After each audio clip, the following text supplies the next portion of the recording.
it's not the most interesting image. I actually did try and pull up a different image, but it's being funny. Okay, thank you for being here. Thank you for being you. This is a really important subject matter. This is connected to what is happening in so-called Australia at this time.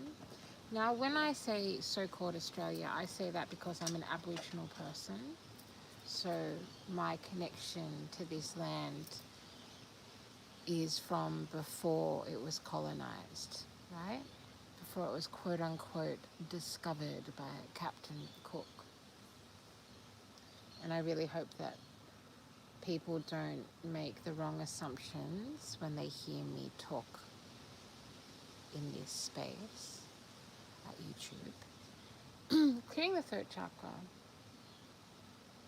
and that nobody feels alienated by me talking about that fact, right? For some reason I felt drawn to explain that. So this is just going to be some quick channeled messages about the new laws that are going through at the end of this week that are connected to social media and children under the age of 16 being on social media.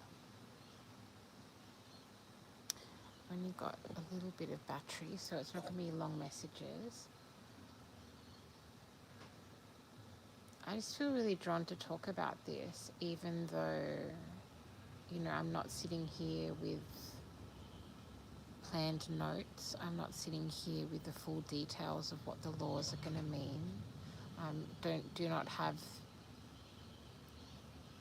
a investigation that I'm presenting to you. I am just feeling like everybody should be looking into the reality of what this means.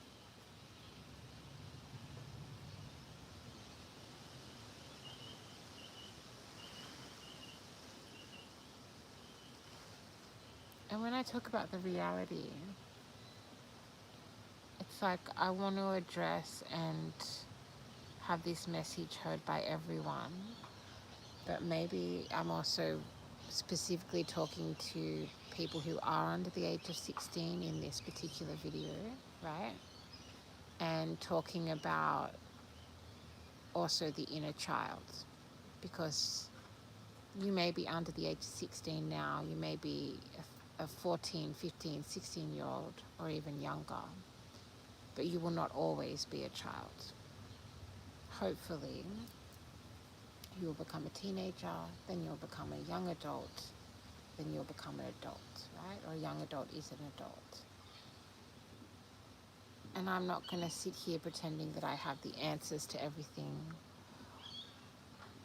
or that anybody can tell you who or what you are and what your life is.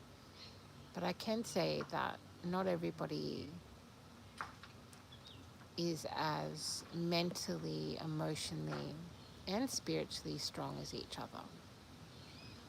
And so it may be really annoying, the idea that you cannot access your social media, the idea that you cannot legally go in these quote unquote online spaces. And I just want everybody to take a step back and actually think about the people who are no longer here because of experiences that they're having or have had on these so-called online spaces. I also want to bring to your attention that the idea of online being disconnected from quote-unquote real life is an illusion. And that is a manipulative marketing campaign that has been created by social media.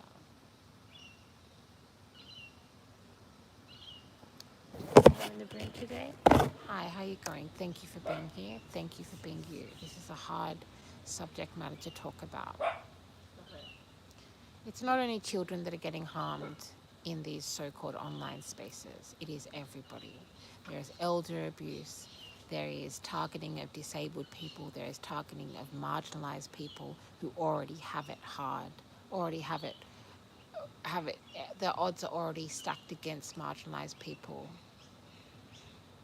And I just want to really clearly remove this absolute lie that you have been told, that online spaces are somehow separate to your real existence, your real life.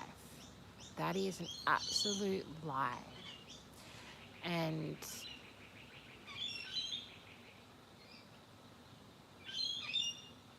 it's, if you do not care that other people are being harmed, particularly people who are also vulnerable, particularly people who are young,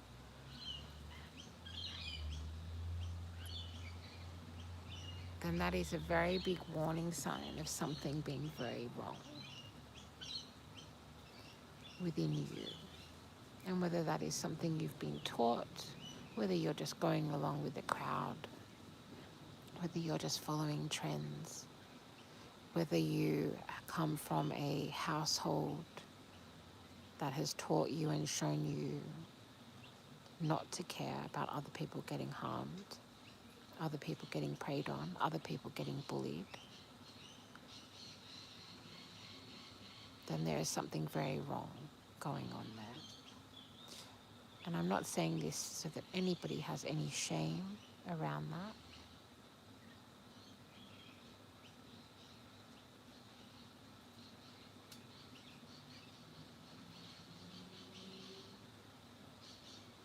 Because shame does not help the victim, the survivor, or the abuser.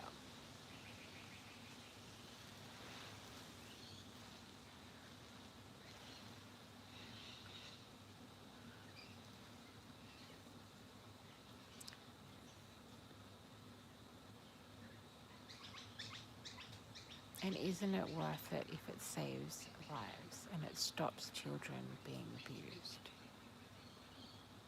What is taking place within spaces like these so-called online spaces, what is taking place is having a direct effect on every single moment of your life, whether you are looking into a computer screen or a phone screen or not. Because the social aspect of these quote-unquote online spaces is socializing people to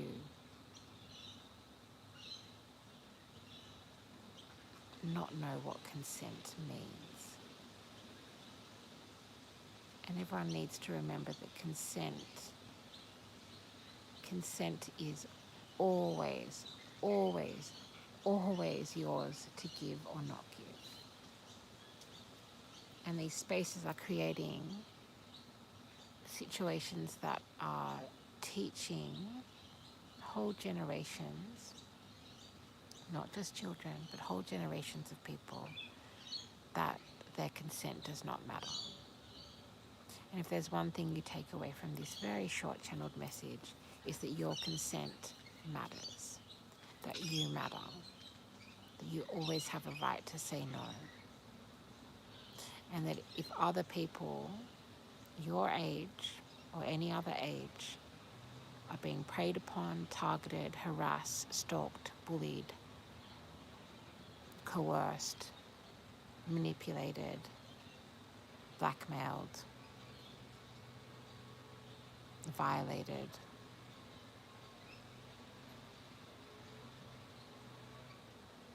that taking place puts everybody in danger.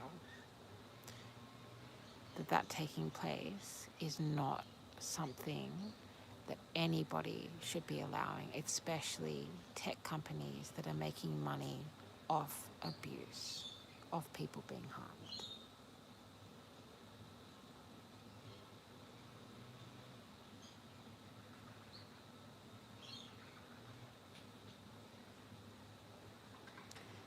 And this is just the first part of this message. I'm not sure if I'll do a second part because there are lots of people talking about this online, and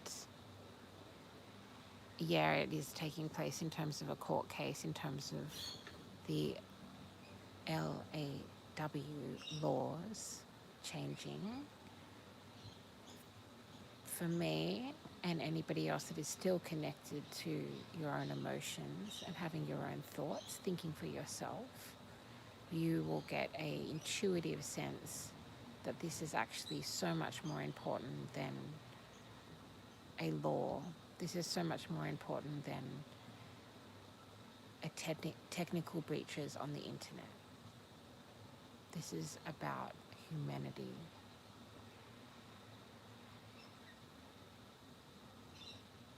And the more that you encourage and watch somebody else's humanity to be attacked, the more you are condoning and allowing that to happen to everyone, including you. So much respect and care and hope from Codes of Harmony.